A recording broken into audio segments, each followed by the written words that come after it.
All right, we still have attendees rolling in, but we're going to get going with our fourth webinar in the Year 1 Consortium for Workforce Research in Public Health webinar series. I'm JP Leiter. I'm over at the University of Minnesota School of Public Health. Welcome. I'm here today moderating the fourth webinar in our series. Today we have Heather Krasna from Columbia and Beth Resnick from Johns Hopkins. You see their bio here, so I won't talk about it too much, except to say that I'm very excited to hear them talk, and they'll introduce themselves a little bit more. Please feel free to use the chat function to talk to your colleagues who are attending, but please use the Q&A to ask questions of our presenters. They'll be answering questions a little bit during the presentations, but then we'll plan to spend about 15 or 20 minutes after the respective presentations at the end doing live Q&A. So with that, Heather, would you like to take it away, please? Absolutely. Thanks so much, JP. I'm going to go ahead and share my screen. So lovely to see everyone here today. I'm Heather Krasna. I am the Associate Dean of Career and Professional Development at Columbia University Mailman School of Public Health. I have worked in the School of Public Health for about 10.5 years, and the rest of my career, I've been working primarily in higher education career services and recruiting and HR. Nonprofit management, and so on. So I have sort of an unconventional background, but I came into public health workforce research a couple of years ago.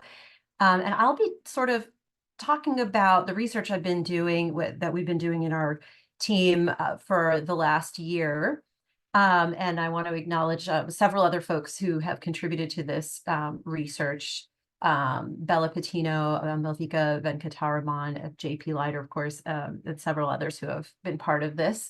So I guess what I'll say to start is this will be sort of the bad news first. So I'm going to talk about the research that we did on salary disparities in public health occupations. So again, this is part of a Consortium for Workforce Research in Public Health. So here's our funding and acknowledgement. So what we were looking to do is to first figure out who has what types of jobs within local and state government health departments. So there's a whole additional research project that is connected to this that I'm not going to get into too much detail about. But the first thing we actually did is to try to see if the actual job functions that people have in local and state health departments actually are even tracked by the federal government. So the Bureau of Labor Statistics has a coding scheme called the Standard Occupational Classification, or SOC codes. So we actually started out by figuring out whether certain occupations even had an SOC code. That was a prior study. And then once we had that kind of information, we then looked at two sources of data to figure out whether people who have a specific kind of a job function or occupation who work in local or state government earn the same or more or less money as people doing that same job in other sectors, other employer types. So these are sort of splitting between what is it that someone does all day for their job function versus where does their paycheck come from? Like, who is their employer? So the industry or sector is the employer. And we used two types of data. One was federal data from the Bureau of Labor Statistics. They have a survey called the Occupational Employment and Wage Statistics data. And the second one is a data source called Lightcast, which is a vendor that basically scrapes the internet for millions and millions of job postings every day.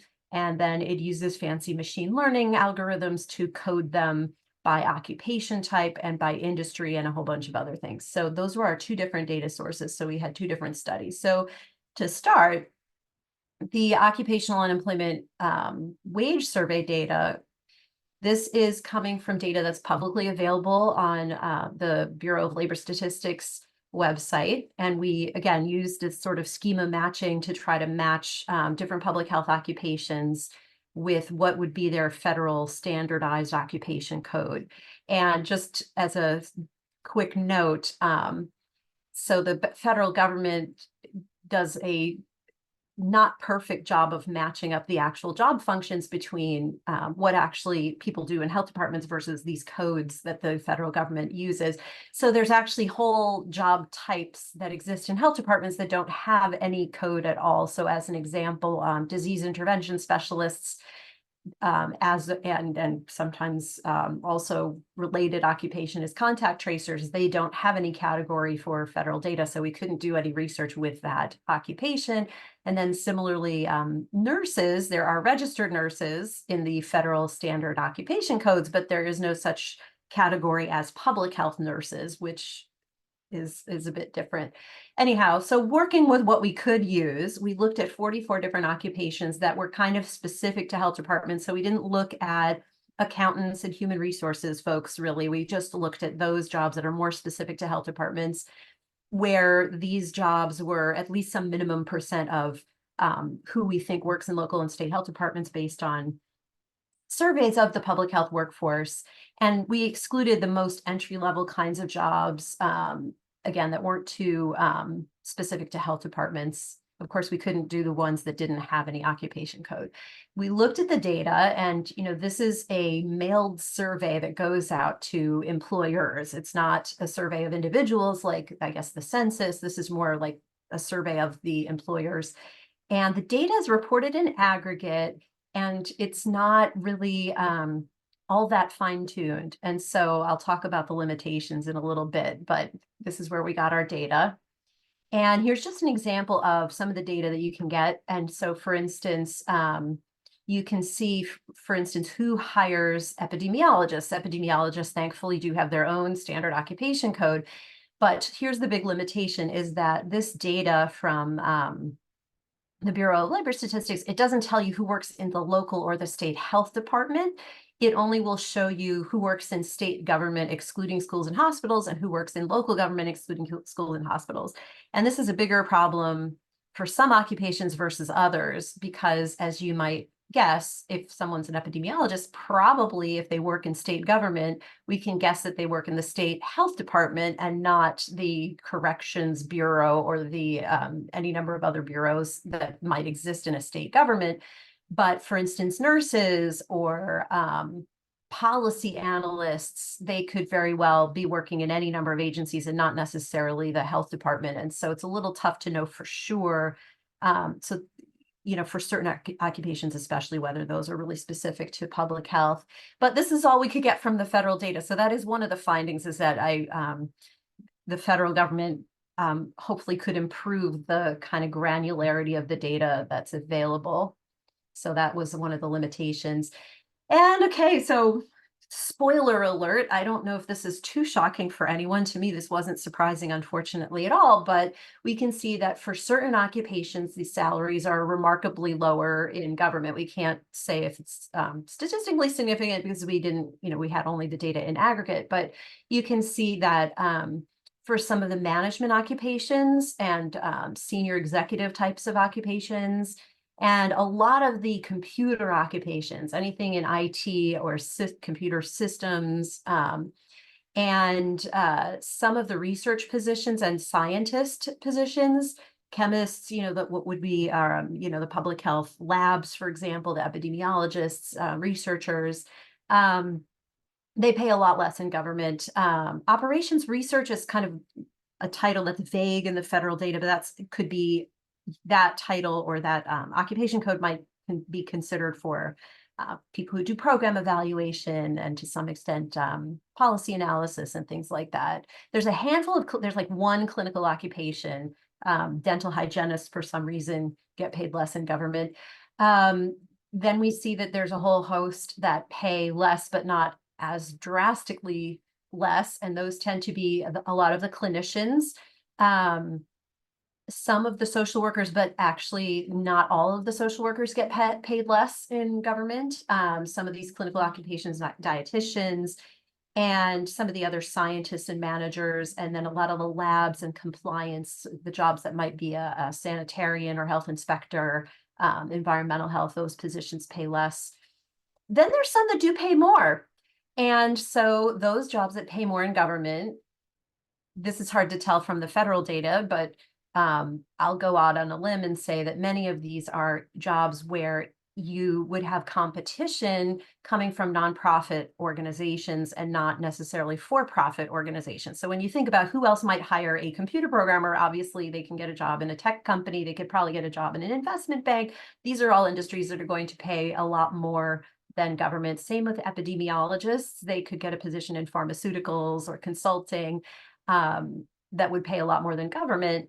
But when you think of who might otherwise hire, a community, a program manager who does a social or community program, or a substance abuse counselor, mental health counselor, so a mental health social worker, those are mostly going to be community-based organizations or nonprofits, or possibly, small clinics and things like that.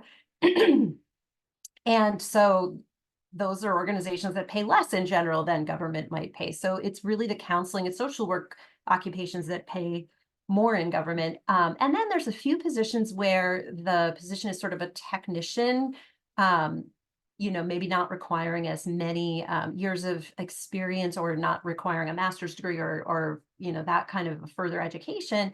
And in my guess, and from speaking to people who work in health departments, one reason this could be is because there's union protections in government. And so for some of these positions, it could be that the union has negotiated higher salaries than people might get. But you can also look at the title and this, social and human services, that's kind of like a program coordinator type of a job that you might see. And again, those are going to be looking otherwise for jobs in nonprofits. Then turning over to the job posting data, we can see a little bit more granularity in the data here. So the plus side, the plus side of using the Lightcast data, is that it's a little bit more detailed because it's coming from millions of job postings, and then it's coded with machine learning. The downside is that we don't really see behind the curtain of who did that machine learning or coding, so it's a little hard to know what the methods really were. But generally, I think it's a pretty accurate coding schema that they use. That's what I have seen. So we used a lot of those same occupation codes. And then we had to filter the data a little bit more because you could see the actual job postings that were getting pulled with different types of queries. And what we tried to do is, one of the challenges with the Lightcast data is that they don't have subsectors for government. They just have public administration as the sector. So to fine tune this to try to get job postings that are from state or local health departments, we added some filters so that the employer name would be something that included state or county or city in the name of the employer, plus or the phrase health department, so that we were able to capture job postings that really are in a local or a state health department. And we could cross-check that by looking at a sample of the actual job postings and seeing who the top employers were. And we were able to get a pretty good, clear sample of job postings that really are in local and state health departments. And then the data did have more granularity, so we were able to analyze statistically whether there were any significant differences.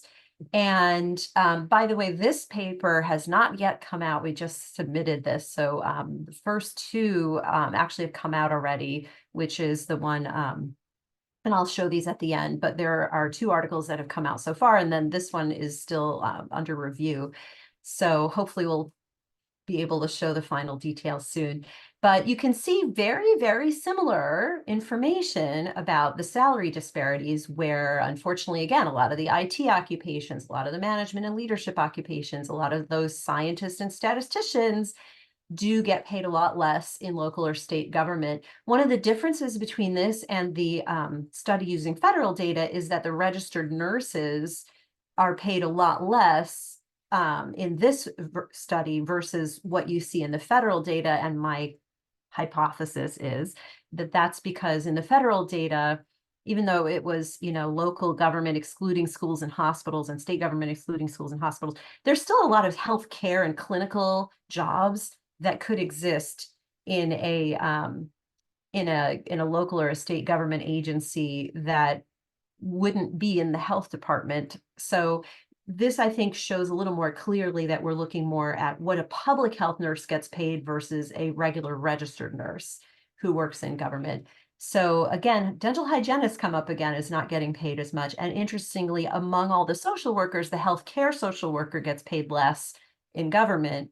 And again, that's because the job competition for the healthcare social worker is probably a big, huge hospital, and not so much a small nonprofit. So again, it's very, very similar outcomes with a few differences here and there.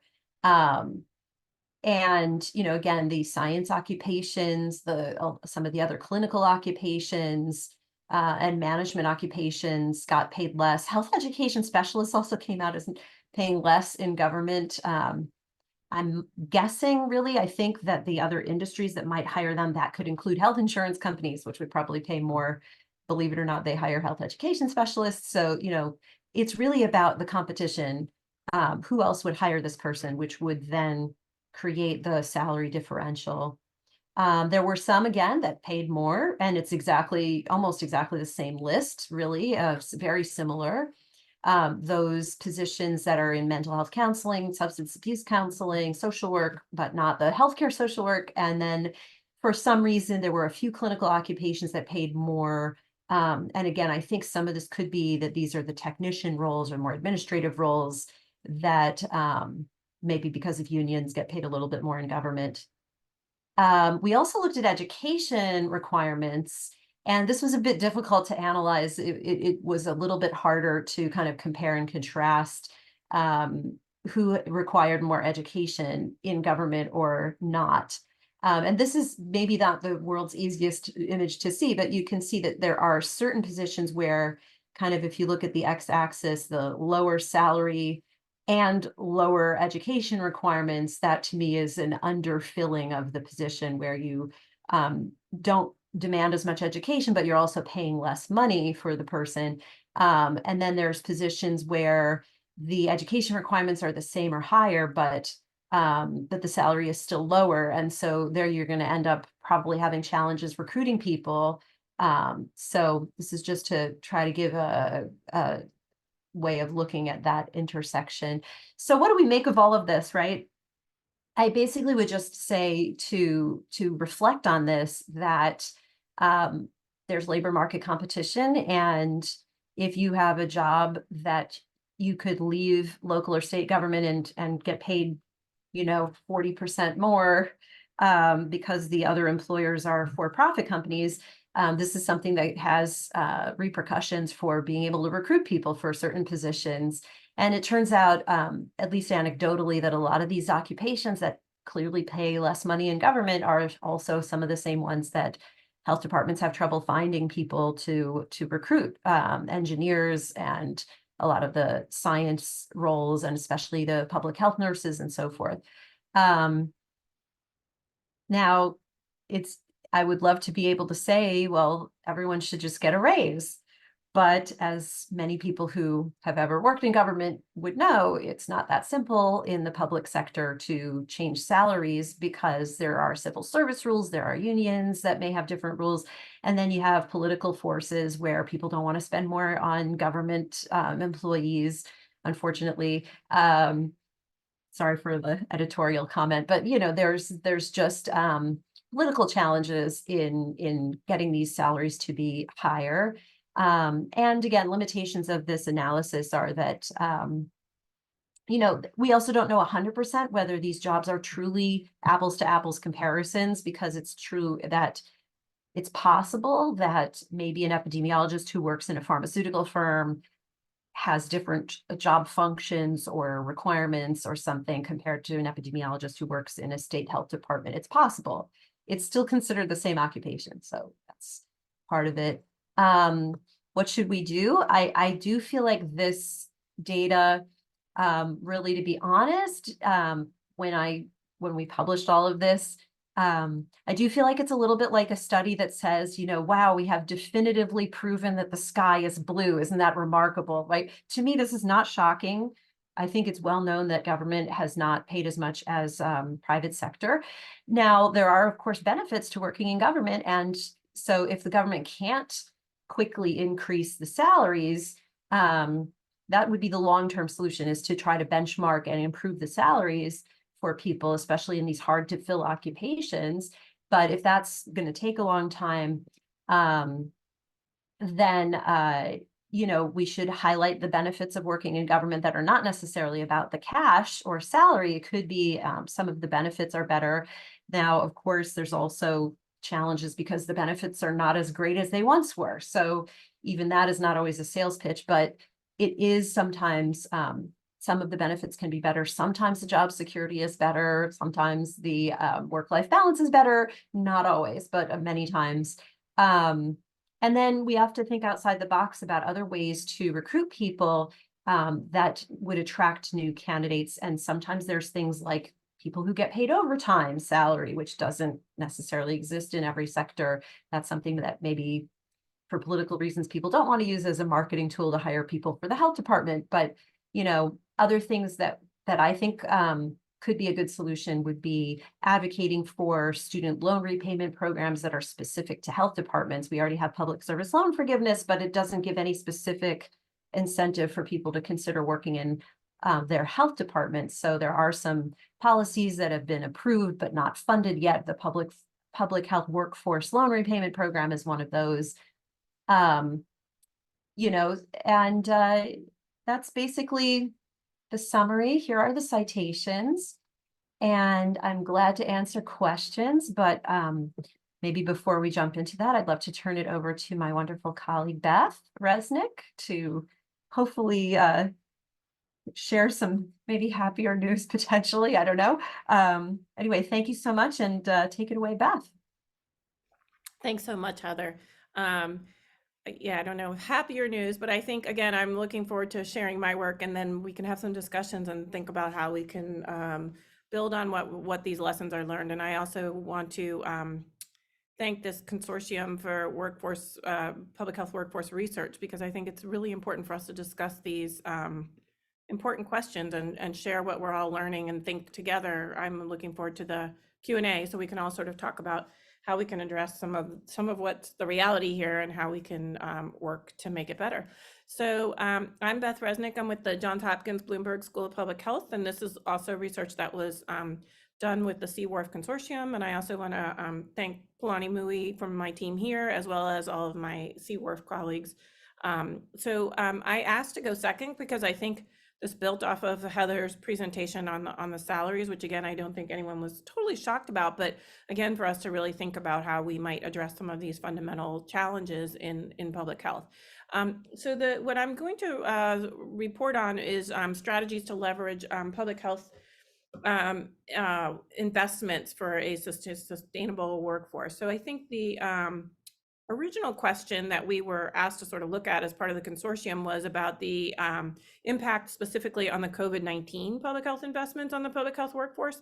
And now when you look at that, you go, wow, that's such a 2022 or even 2023 question.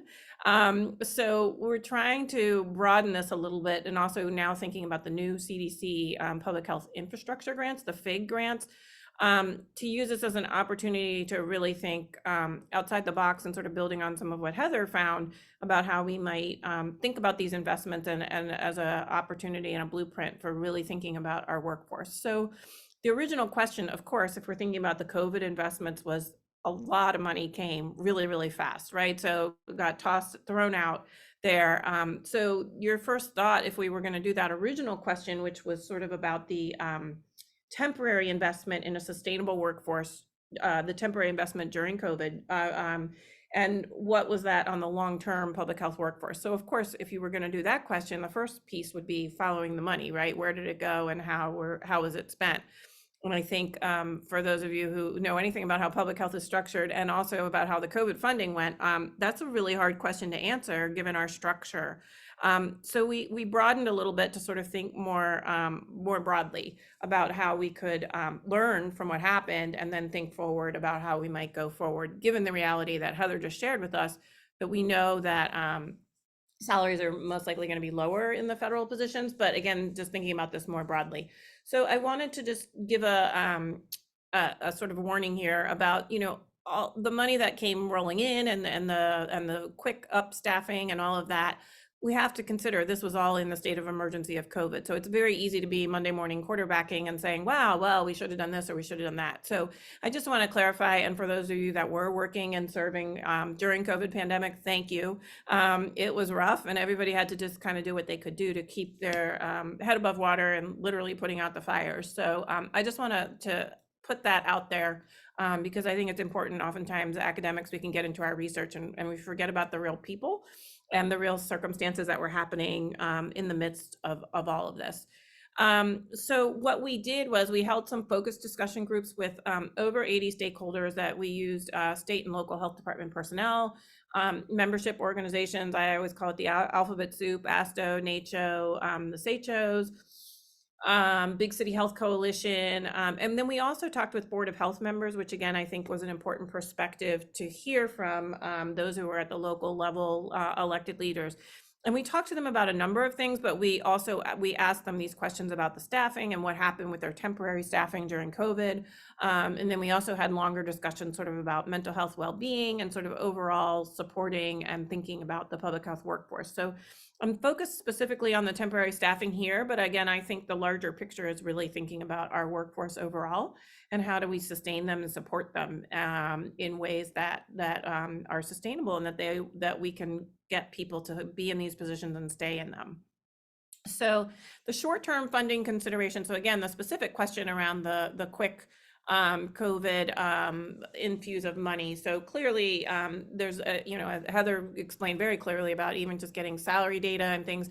It's very difficult to track the funding. As we know, there's state health departments, local health departments, money trickling down and coming in different places. We'll talk about contractors that were a big part of those temporary staff too. There was obviously time limited on these funds that were that when they first came in. And again, at the beginning, it's hard. Now we all have the benefit of knowing what happened. But, in 2020, you have no idea how long those funds are going to be for or how long the COVID pandemic was. So there was certainly issues around sustainability and how, would you bring on full-time employees given all of the circumstances at that moment. There was definitely delays in people. Those of you in local health departments don't need me to tell you how, the state gets the money and then it trickles down maybe, or maybe it doesn't, and how it's going to come. So there was definitely delays in a lot of the frontline funding for staffing. There was also many restrictions.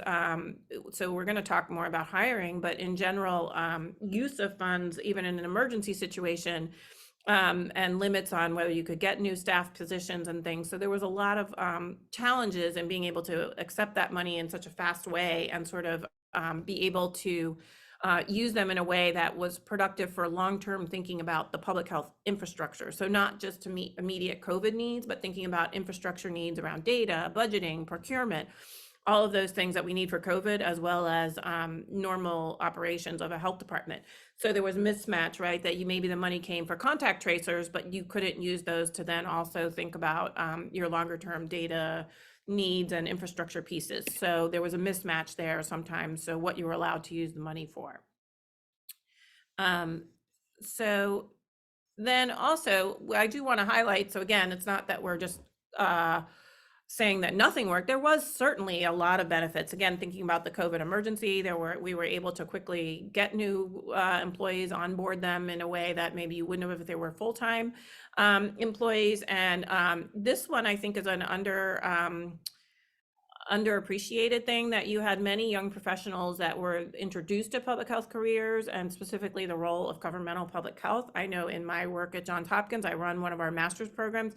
We are getting many students who are coming in for master's in public health programs that had a short time where they were contact tracers. So again, I think that it really has introduced people to the understanding of public health in a way that we have not had before. And even if they don't go on to work in public health agencies specifically, as Heather was talking about the different challenges around that, the fact that they have a knowledge and an understanding of how public health systems work and the importance of them, I think will be beneficial to the system going forward in whatever industries or areas that they're working. So again, that multidisciplinary understanding and collaborations. So specifically around contract staff, because many of the staff that were brought on were contractors. The CDC Foundation had many people working in places, and many state and locals had their own contracting organization, contract arrangements for bringing on people fast. So some of the specific challenges to those, what we heard a lot of with our focus groups was that the contract staff oftentimes had higher salaries. They would be able to pay outside of those state and local pay scales that Heather was talking about. There was oftentimes the contract staff could work remotely, whereas the full-time staff were not necessarily able to do that. So again, that created some inconsistencies and inequities across the contract staff versus the full-time staff.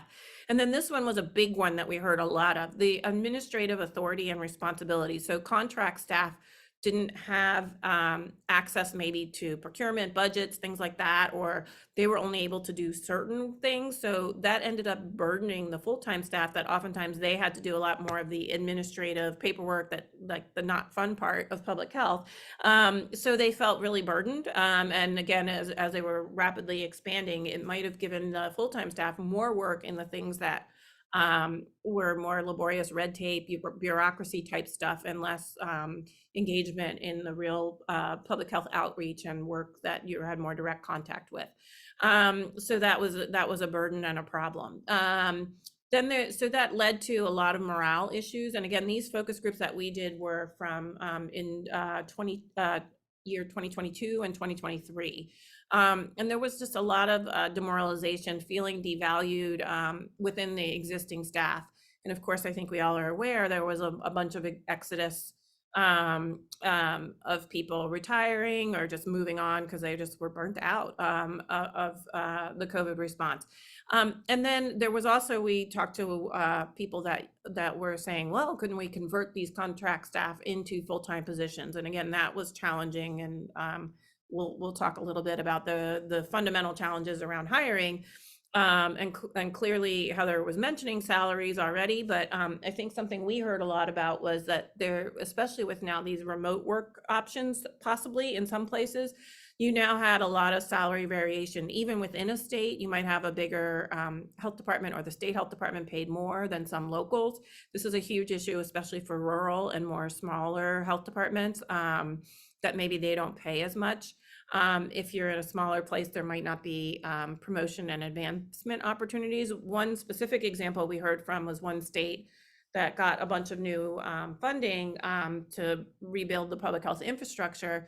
They created a bunch of new positions. We heard 70 new positions at the state health department level. And those were remote. So guess where a lot of those people came from? They came from the local health departments in that same state. So cannibalization of our own staff. I know the DC associations, the ASTO, NACHO, a lot of them now have remote work options. So many of the people working in health departments went there. So again, we have some new issues and new challenges in our new working environments. We've heard none of this is really new. I mean, this has all been pre-COVID. This has all existed, but I think again, it got amplified as we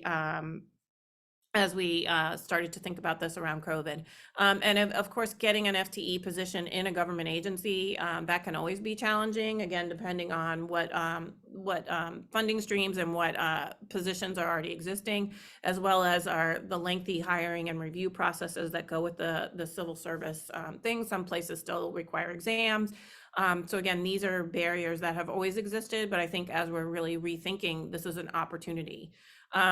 So again, just to kind of highlight some of these things that the challenges is increased worker burnout and burden, malaise. I think this is across a lot of professions, but particularly in public health and surviving the COVID pandemic. So you have a lot of new leadership. We heard a lot about this in these discussions that were not actually in the trenches during COVID. And so now you have leadership that doesn't necessarily relate to what the staff actually went through and have an appreciation for that. So there's a disconnect there. And then clearly the exodus that we already mentioned. So what's working? Let's talk a little bit more positive, and I would love to have this as our Q&A lead in to really think, okay, we can rehash all the problems, but let's really think about where we might have some opportunities, and we could really think about how we could leverage some things that are in place right now. So of course, the first one, the CDC Public Health Infrastructure Grants, the FIG grants, which is a lot of money. And we have several years, they're 5-year grants. So next couple of years, it's really important for us to think about this. Many states and locals are already doing these workforce development initiatives and hiring workforce development directors. There's some opportunity for leadership training, employee advancement and career ladders. And again, our CWORPH group is doing a lot of research in this area. Many of the agencies that we spoke with are talking about how they could revamp. They might be limited in their hiring, but at least their hiring processes and making them a little easier, having a navigator that could help people navigate how to get through those processes. We heard people redoing their staff orientations, having leadership be involved in that, setting a new culture right from day one. So people feel more of a camaraderie and feel like their institution cares about them. And also, I think there's a wake-up call for all of us that we're really thinking about recruitment, retention, and worker morale as fundamental parts of the public health infrastructure, which is not something that I think we had built in prior to all of this. So again, I think a wake-up call, and again, was why I look forward to hearing our discussion around this. So again, looking forward, I think we can think about how we might be able to use these public health infrastructure funds that are now available in a way to really think about our workforce. Think about ways that we could innovate in workforce recruitment and retention. That's actually my next year's project in my CWORPH funding, is to find some best practices and model policies and programs that we could then highlight across. And then really thinking long-term about operationalizing worker supports and protection. It's not an afterthought, that this is a fundamental component of the public health infrastructure, and really building in on these 3 areas and using that as a way to think about our workforce in the long term. So I think we've had some rough times, but I have to be an optimist that I think we hopefully feel that we have better times coming forward, and look forward to talking about it. So turn it back to JP. Thank you for this time. All right, well, thank you to our presenters. We've got a couple questions here to work with. I invite others to add some to the Q&A here. So we've got a question, Heather, for you from a participant. They're a first-year MPH and EPI, and interest in AI and healthcare research and consulting. What skills should they learn during their master's in order to secure a good job? And they're looking for summer internships on the East Coast, but as an international student, how do they approach local and state health departments? And then finally, given local and state health departments, given H-1B sponsorship in New York and Boston, how ought they approach that? So 3-part question. Sure. Yeah, I answered a little bit of this in the chat. Oh, I'm sorry, I didn't see that. That's okay. No, I put some, I want to say more. I put it out, I think it was just a one-on-one chat actually. So I'll quickly talk about this. And so this is just advice in general for job seekers, and it's probably especially important for government job seekers, but it's helpful for others as well, which is if you are trying to figure out what skills it is that you'll need in order to get a certain job, the first thing you should do is read 5 to 10 job descriptions. And if you have taken qualitative research methods, you know how to do a thematic analysis. You look through for repeated words, phrases, keywords, acronyms, jargon, which are repeatedly asked for in the requirements of these job postings. And you look at that and say, okay, if the AI jobs all require me to code in Python, guess what I'm going to do with my summer break? I'm going to learn Python coding, because apparently that's what people seem to need. So rather than, guessing, you can really find the data pretty easily by looking at job postings. Of course, those can change over time, and certainly tech is changing constantly, but that is one thing. You can also look at LinkedIn, bios and descriptions of people who have your favorite job and see what skills they have. So this is also important too in government, because especially when you apply for jobs in civil service, some of the advice I've heard is that it's even more important to make sure you're extremely clear that you've had the correct experience that matches the requirements. And so if you're missing something that, and if you're a first-year student, well, you have a nice year and a half to get yourself moving to get all those requirements fulfilled, whether that's in an internship or, other kinds of experience. I don't quite, I feel like I should already know, but I don't know where our AI would intersect with infectious disease, but I'm sure it's coming sometime soon. No idea, but I would say, um, searching for that might be interesting. But that hopefully answers like what skills you should look for. In terms of the F1 visa, the international students, I did share a database that gives you a list of employers that have petitioned for H-1B visas. This is public information. You can play around with that to look for geographic location. In terms of whether government will sponsor for H-1B, the answer is it depends. I have met a few folks in government agencies that actually are able to do the visa sponsorship, but I would say usually it's less likely, and many government agencies just can't do the visa sponsorship at all. And the good thing is that if you read the job descriptions, it should be pretty clear in the description if it's limited. Hopefully it will say, you must be permanently authorized to work for any employer. They're not really supposed to say you must be a US citizen or permanent resident, although the federal government is one of the only employers allowed to actually say you have to be a US citizen for many of the jobs. But they are allowed to say you need permanent work authorization to work for any employer without the need for any visa sponsorship. So that's how you would like weed out companies that are just not going to be willing to hire you rather than wasting time on ones that wouldn't be open. I hope that helps. Also, use your career center. If you have access to career services, you're in an MPH program, I hope they have career services. Please take full advantage of that. Just general advice to everybody, and even those who are alumni of schools, sometimes there's career services. So before you, struggle a lot in your job search, reach out to professionals who could help you out. Hopefully that's helpful. And yeah. Thanks, Heather. So Beth, a question for you.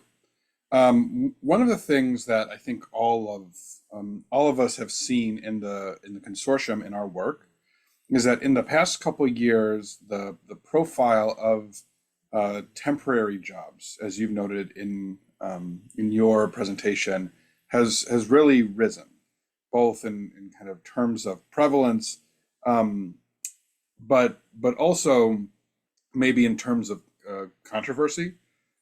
So folks who are looking for permanent jobs, because that's what they want, permanent full-time employment, have complained that it's harder to find it, but also maybe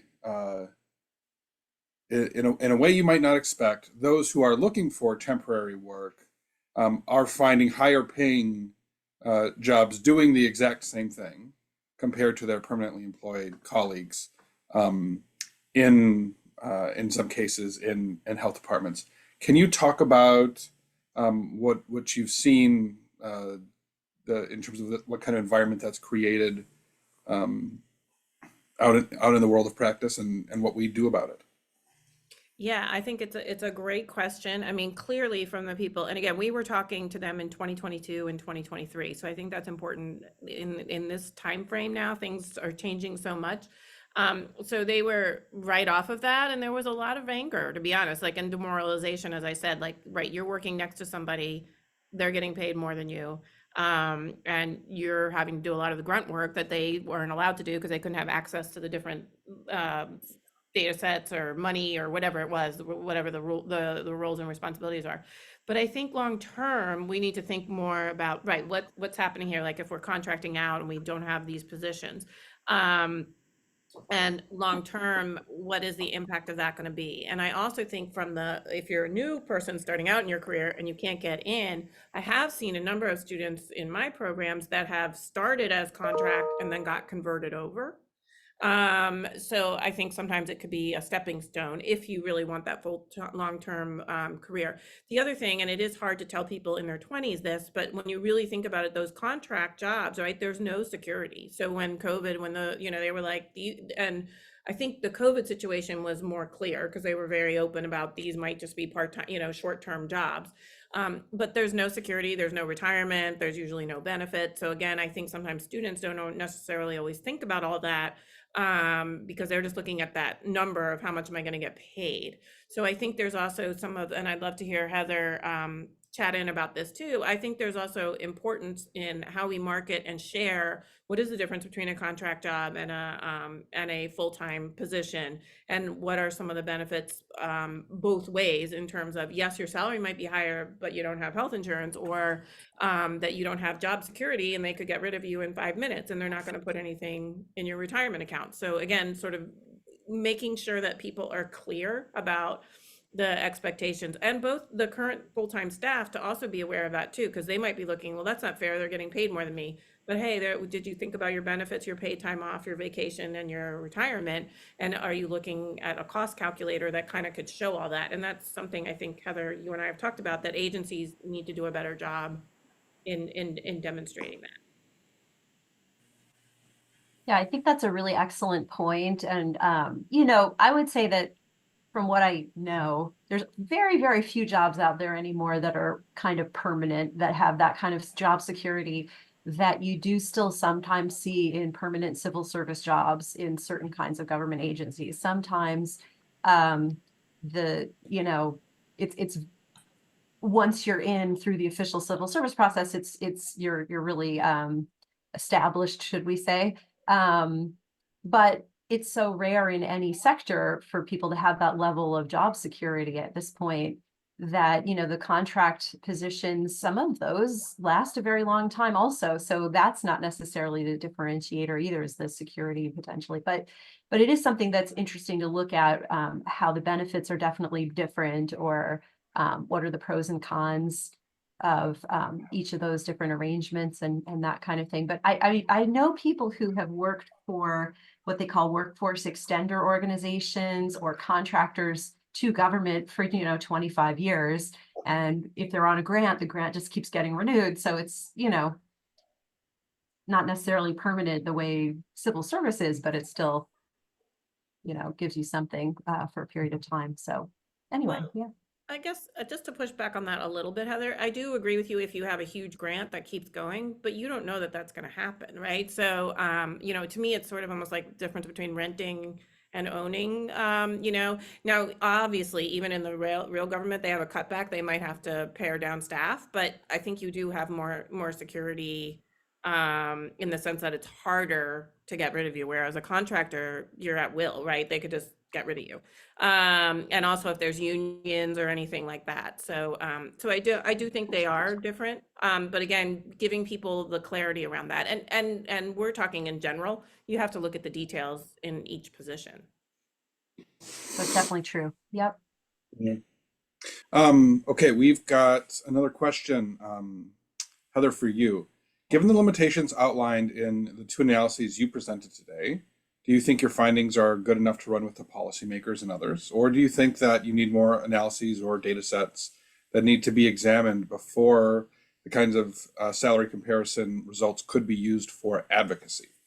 I think it should be used for advocacy like yesterday. That's just my personal view, because I do a lot of advocacy. Obviously, you do need to have solid data if you're making a, you know, case based on the merits in front of an elected official or something.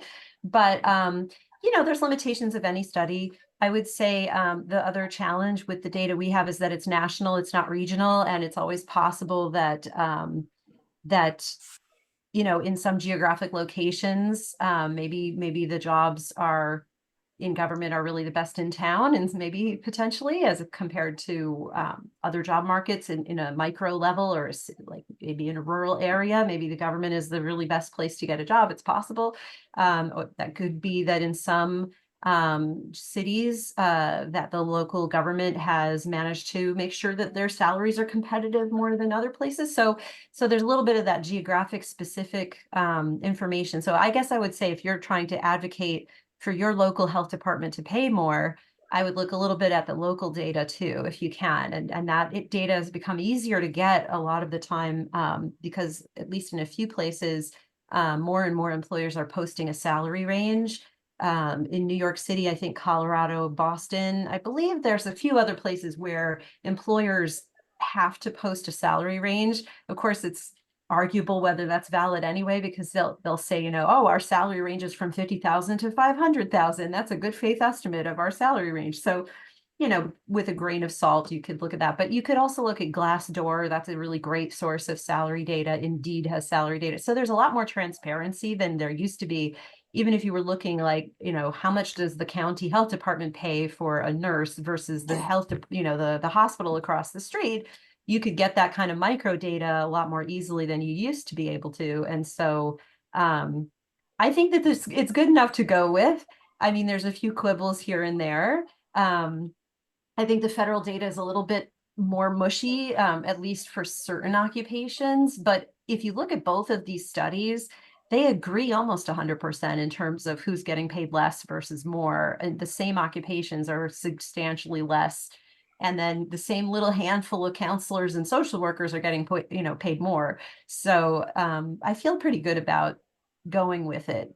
And I do feel like it's important to try to use this for advocacy because, again, people have probably known this anecdotally for a long time that, government and also a lot of nonprofits just don't tend to pay as much, but then they have other benefits. But where I think things get interesting is when you then add up other data to mix in with this. So for instance, if you look at, let's say we're talking about public health graduates, we had a study a couple of years ago looking at employment outcomes of public health graduates nationally. And I also did a study a while ago that was just looking at Columbia University. And you can see, at least in some places, that government is not the majority place where public health grads are finding jobs. They're finding jobs more in other sectors, especially healthcare, but also corporations. So that's another piece of information that, hey, government, we used to think that an MPH degree was meant to prepare you to go work in government, but that's really not the case as much anymore.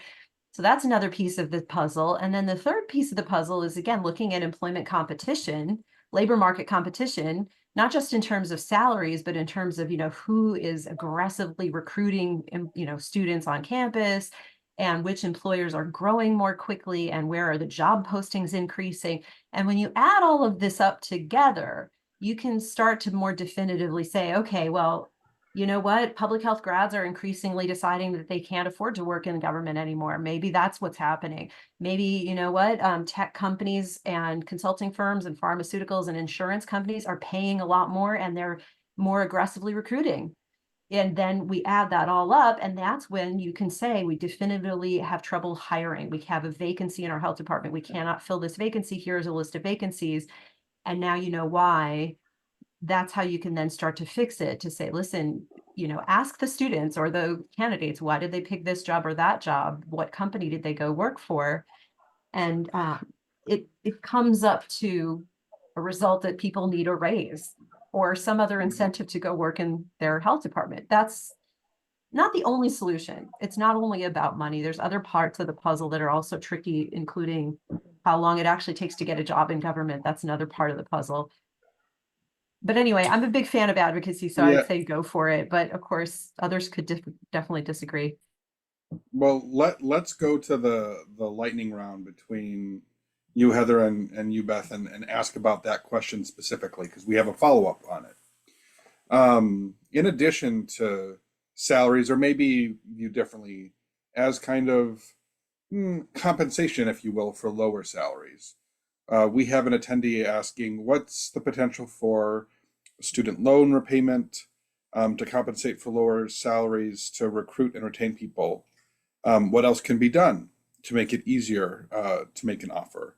Is it largely political will and budget allocations at the state, local, federal levels? I'll add in myself and ask you to talk about what other forms of non-traditional benefits might you lump into the compensation associated benefits that make it easier to recruit and retain public health staff.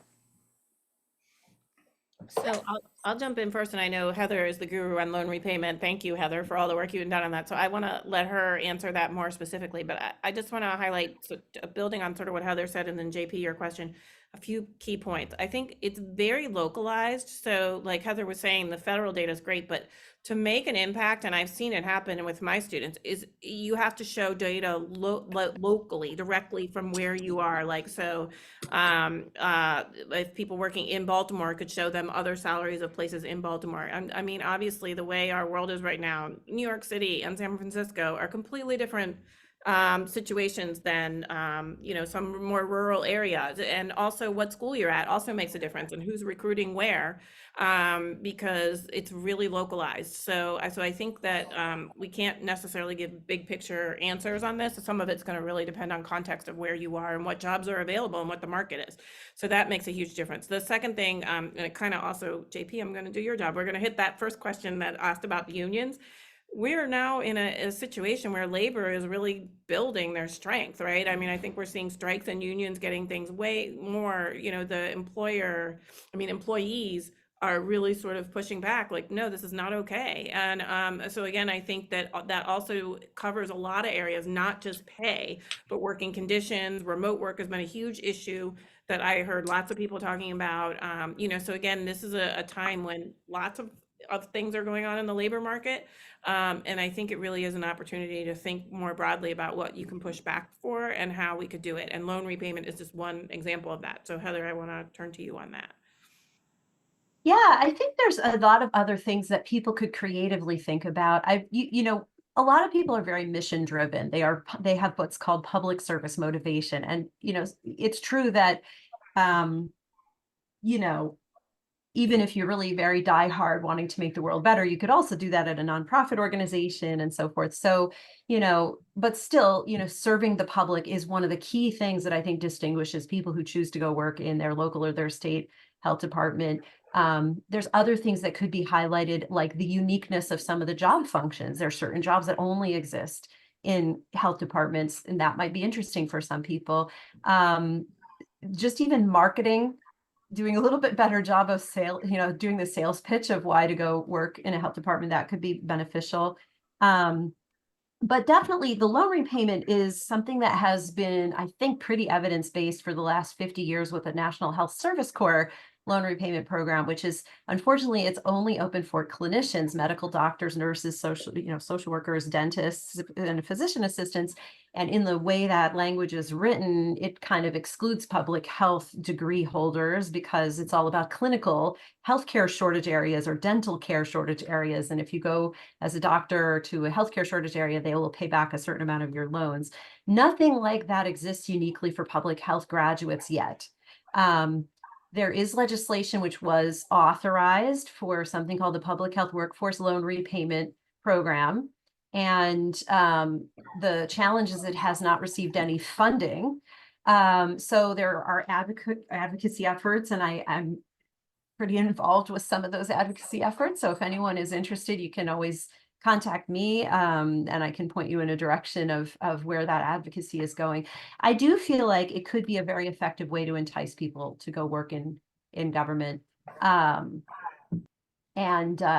It feels a little bit like it's a Band-Aid solution, but it could still be a very effective solution or part of a puzzle that might improve things. So yeah. Thanks, Heather. As we're wrapping up, we've got our 5th webinar coming up in just a few weeks now, I think 3 weeks from today. We'll be posting this shortly to social media. We're going to drop a link to registration for this in the chat in just a second, but you can also get the QR code off your phone if that's faster, if for some reason, if you prefer it. Thank you very much to everybody for joining us today. I think we're also going to send this out as part of the after webinar webinar. Thank you.